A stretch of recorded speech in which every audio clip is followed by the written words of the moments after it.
जय हिंद प्यारे साथियों, स्वागत है आप सभी का उत्कर्ष एकेडमी खिलचीपुर के ऑनलाइन प्लेटफॉर्म में। प्यारे साथियों, इस वीडियो में हम लोग एमपी पुलिस कांस्टेबल एग्जाम 2023 के लिए वेरी मोस्ट और इम्पोर्टेंट मैथ के क्वेश्चन डिस्कस करेंगे।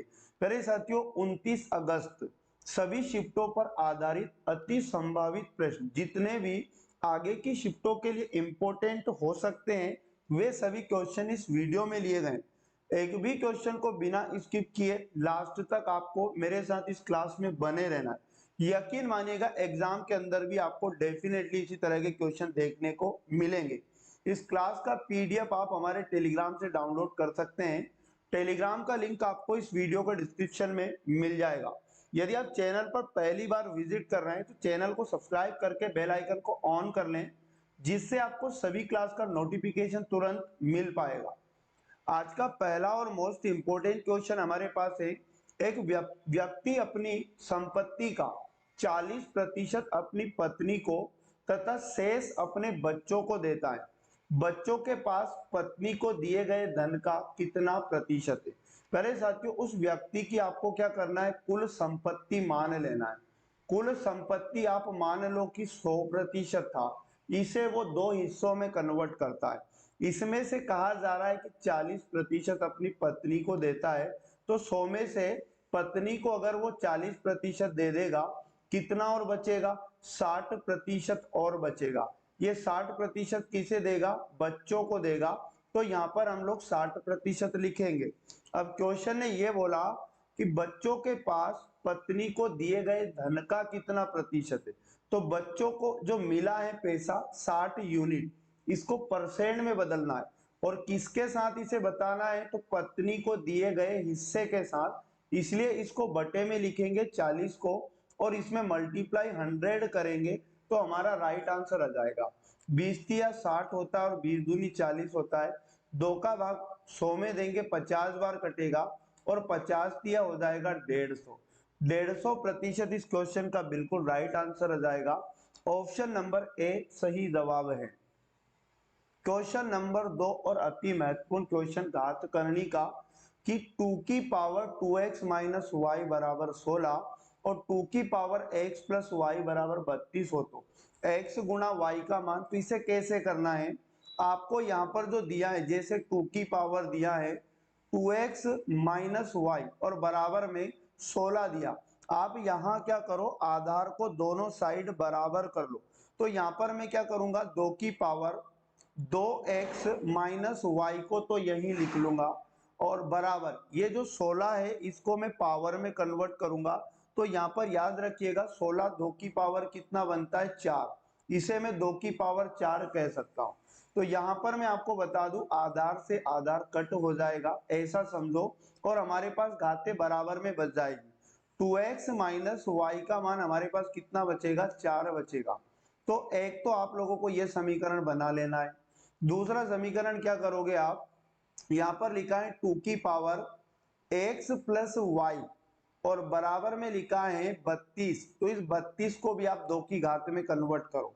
2 की पावर x प्लस वाई ऐसा ही लिखो बराबर 32 को हम 2 की कितनी घात लिखेंगे, 5। 2 की पावर 5 लिख सकते हैं तो 32 आता है। आधार से आधार कट करो, यहां पर हमारे पास x प्लस वाई बचेगा कितना, 5। अब सिंपली क्या करो, यहां से या तो x का वैल्यू निकाल लो या y का वैल्यू निकाल लो। आपके पास दोनों का वैल्यू आपके पास निकल कर आ जाएगा। तो यहां से एक काम करें, x को यहीं रखें, समीकरण 2 में चलते हैं और x का मान लाने के लिए प्लस का y इधर आएगा माइनस का। तो 5 माइनस वाई x का मान आया और इस x के मान को आप यहां पुट कर दो समीकरण 1 में।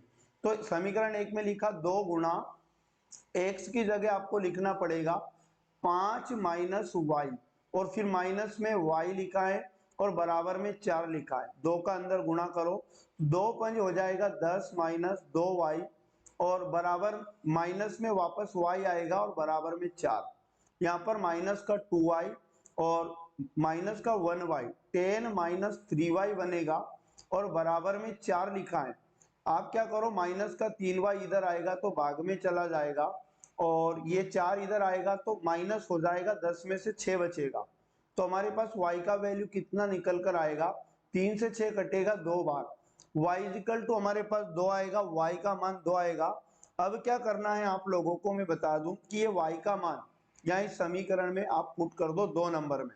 y की जगह आपको 2 लिखना होगा, तो x प्लस y की जगह 2 बराबर में 5 है।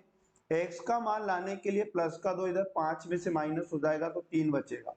x इजिकल टू कितना बचा 3।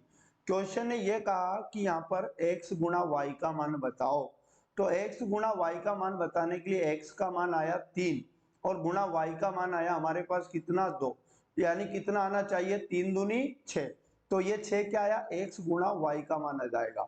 ऑप्शन नंबर सी इस क्वेश्चन का बिल्कुल राइट आंसर हो जाएगा। अगले क्वेश्चन की अगर बात करें 3 नंबर, एक समकोण त्रिभुज का आधार क्वेश्चन में 9 सेंटीमीटर है ऐसा दिया, इसका क्षेत्रफल भी दिया, समकोण त्रिभुज की ऊंचाई कितनी है। तो आपको क्षेत्रफल का फॉर्मूला लगाना होगा कि त्रिभुज का जो क्षेत्रफल होता है 1/2 आधार गुणा ऊंचाई होता है। इसमें क्या वैल्यू दी है, क्षेत्रफल क्वेश्चन में बताया 81 बराबर 1/2 लिखोगे, गुणा में आधार की जगह 9 लिखना होगा, गुणा ऊंचाई का वैल्यू हमें चाहिए। अब भाग का 2 इधर आएगा तो गुणा में चला जाएगा 81 गुणा 2, और गुणा से ये 9 इधर आएगा तो भाग में चला जाएगा।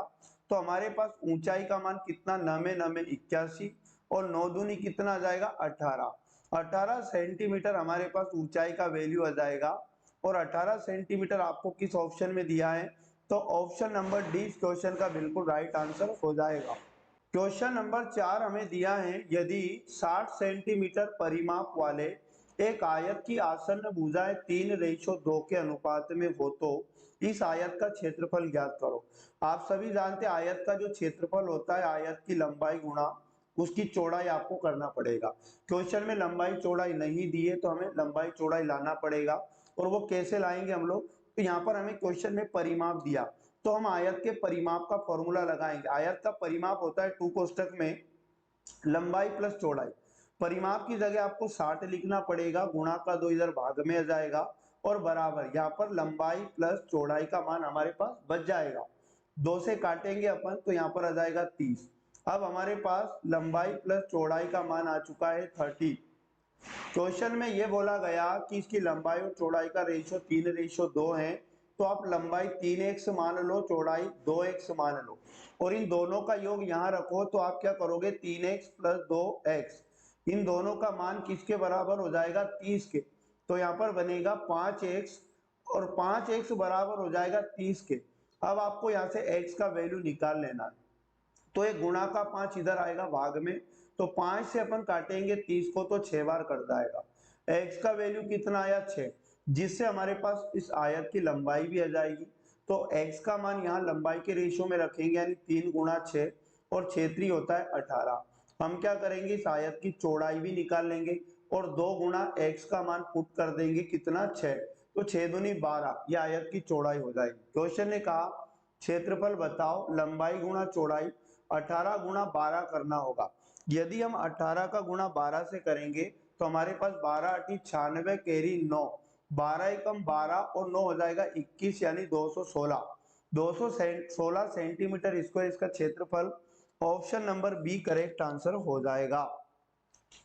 अगले क्वेश्चन की बात की जाए 5 नंबर, कोई धनराशि वार्षिक चक्रवृद्धि ब्याज पर देय है जिसका ब्याज 2 लगातार वर्षों में 900 रुपए और 981 रुपए धनराशि ज्ञात करो।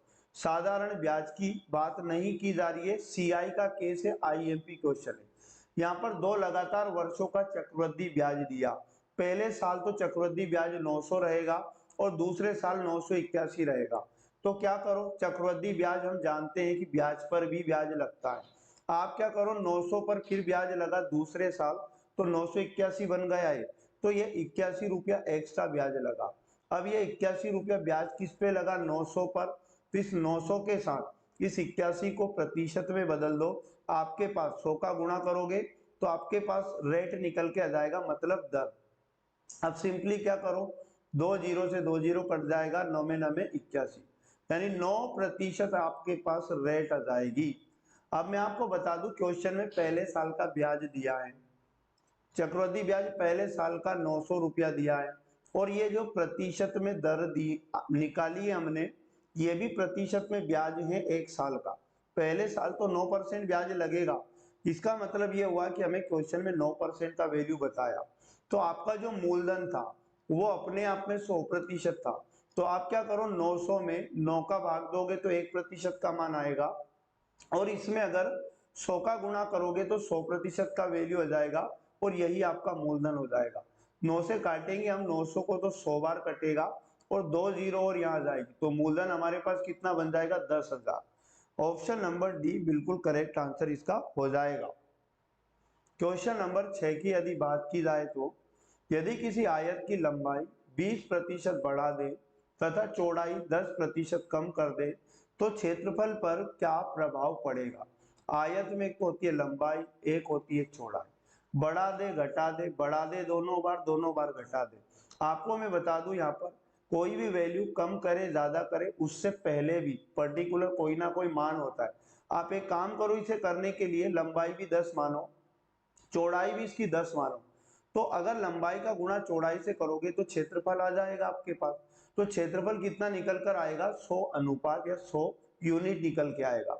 अब ये कह रहा है लंबाई को 20% बढ़ा दो, मतलब 10 को 20% बढ़ाना है, तो ये 10 अपने आप में 100% था, इसका डायरेक्ट 120% निकालो। चौड़ाई को 10% कम करना था, तो चौड़ाई 10 थी, 10% कम करके 90% इसका निकालेंगे तो ये चौड़ाई आ जाएगी। फिर से इन दोनों का गुणा करेंगे तो हमारे पास इस आयत का नया क्षेत्रफल आ जाएगा। 2 जीरो से 2 जीरो कट हो जाएगा, यहाँ भी 2 जीरो से 2 जीरो कट हो जाएगा, तो 12 गुणा 9 करेंगे, 12 नवे की 108। पहले क्षेत्रफल कितना था, 100 यूनिट था, अब कितना हो चुका है, 8 यूनिट बढ़ चुका है।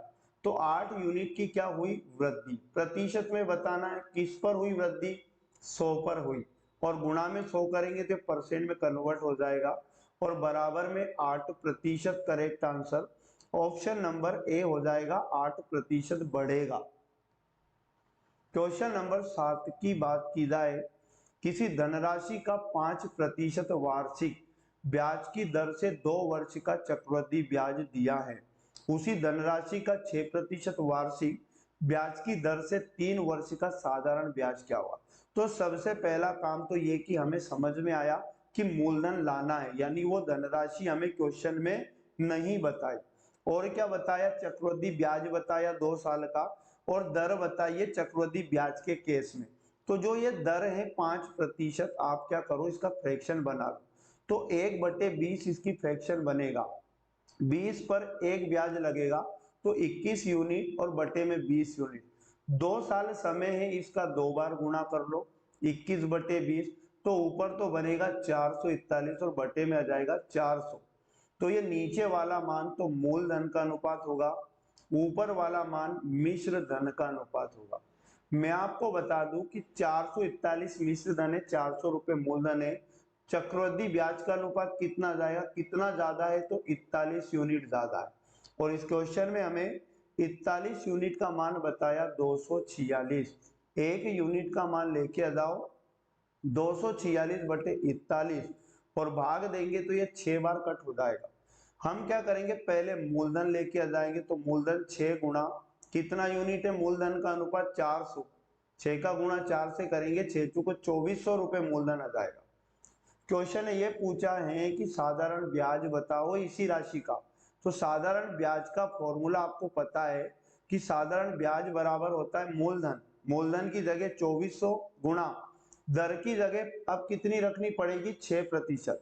क्वेश्चन ने साधारण ब्याज के केस में दर 6% बताया, गुणा समय, समय अब 3 साल बताया, 3 और बटे में 100 करो, यहाँ 2 जीरो से 2 जीरो हो जाएगी, इनका गुणा कर लेना, 6 चौको 24 कैरी 2, 6 दूनी 12 और 2 14, 144 गुणा 3 कर लो, 3 चुक 12 कैरी 1, 3 चुक 12 और 1 13 के 3 कैरी 1, 3 एकम 3 और 1 4, 432 रुपए याद रखिएगा साधारण ब्याज हो जाएगा।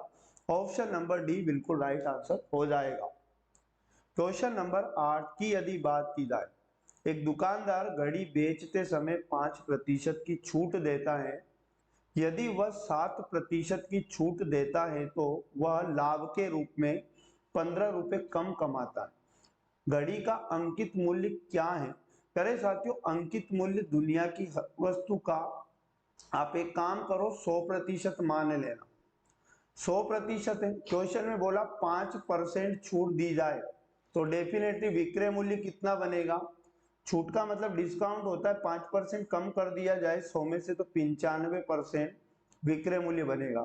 बट क्वेश्चन ये बोला कि 5% की जगह यदि 7% की छूट दी जाए तो 100% में से 7% घटा के दूसरा विक्रय मूल्य क्या बनेगा, 93% बनेगा। पहले उसे दुकानदार को 95% रुपया मिल रहा था, अब 93% मिल रहा है, तो पहले से कितना कम मिल रहा है, तो 2% की कमी आई और रुपये में कितने रुपए कम मिले, 15 रुपए। मतलब 2% का मान इस प्रश्न में 15 रुपए है। 1% का मान लाने के लिए 15 में आप 2 का भाग देना। यहां से हमें क्वेश्चन में बोला कि अंकित मूल्य क्या होगा। अंकित मूल्य लाने के लिए जो 1% का मान है 15/2, इसमें 100 का गुणा करो, 100% का मान आ जाएगा। 2 से काटेंगे 100 को 50 और 15×5 = 75 यानी कि 750 रुपए अंकित मूल्य हो जाएगा। ऑप्शन नंबर सी इस क्वेश्चन का राइट आंसर हो जाएगा। क्वेश्चन नंबर 9 है, एक विवाह समारोह में 32% महिलाएं हैं, 54% पुरुष हैं, 196 बच्चे हैं, उस विवाह समारोह में पुरुष कितने। मैं आपको बता दूं, पहले आप क्या करो, कुल जनसंख्या मान लो उस विवाह समारोह में 100% थी। क्वेश्चन ने ये बोला कि 32% अगर बात करें तो फीमेल है, और उसके बाद 54% क्वेश्चन में बताया गया कि मेल है यानी पुरुष है। और चिल्ड्रन, सी फॉर चिल्ड्रन, आप कितना करोगे तो इन दोनों को जोड़ लो पहले तो। मेल फीमेल टोटल कितना परसेंट बनेंगे, 4 2 6 और 5 3 8, 86% तो पुरुष और महिलाओं का हो जाएगा। अब 100% में से अगर 86% घटाया जाए तो यहाँ 4 बचेगा, 9 में से 8 गया 1, 14% चिल्ड्रन है, मतलब वहां पर 14% कौन है, बच्चे। और इस 14% का मान क्वेश्चन में बताया गया 196।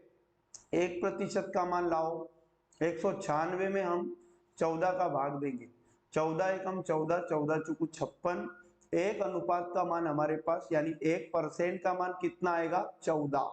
क्वेश्चन ने कहा उस विवाह समारोह में पुरुष कितने। आपको पुरुष की संख्या लाना है तो जो 1% का मान आया 14, इसका गुणा पुरुष की जनसंख्या के प्रतिशत से कर दो यानी 54 से कर दो। तो जब आप 14 का गुणा 54 से करोगे तो 756 आपके पास निकल कर आ जाएगा, यानी उस विवाह समारोह में 756 पुरुष थे। Option number A correct answer हो जाएगा। अगला क्वेश्चन हमारे पास है, यदि किन्हीं दो संख्याओं का महत्तम समापवर्ती 12, उसके बाद कहा जा रहा है और लघुत्तम समापवर्तक तो 924 है, ऐसी संख्याओं को कुल कितने जोड़े होंगे। जब कभी क्वेश्चन में आपको महत्तम दिया जाए तो आप क्या करो, माना संख्याएं, महत्तम के साथ आप संख्याएं मान लो। कैसे, एक संख्या तो आपको 12a मानना है और एक संख्या 12 भी मानना है। इन दोनों का लघुत्तम दिया तो 12a और 12b, इनका भी आपको लघुत्तम ले लेना है और इनका जो लघुत्तम आएगा वो 12a भी आएगा और ये किसके बराबर हो जाएगा, 924 के बराबर। तो हमें ab का मान चाहिए, गुणा का 12 इधर आएगा भाग में, 924 बटे में 12, तो यहाँ पर 12 का भाग यदि आप इसमें लगाओगे तो यहाँ पर ये 77 बार कट जाएगा, 12 सत्ते की 84, फिर 12 सत्ते की 84, यानी a गुणा b का मान कितना आया, 77।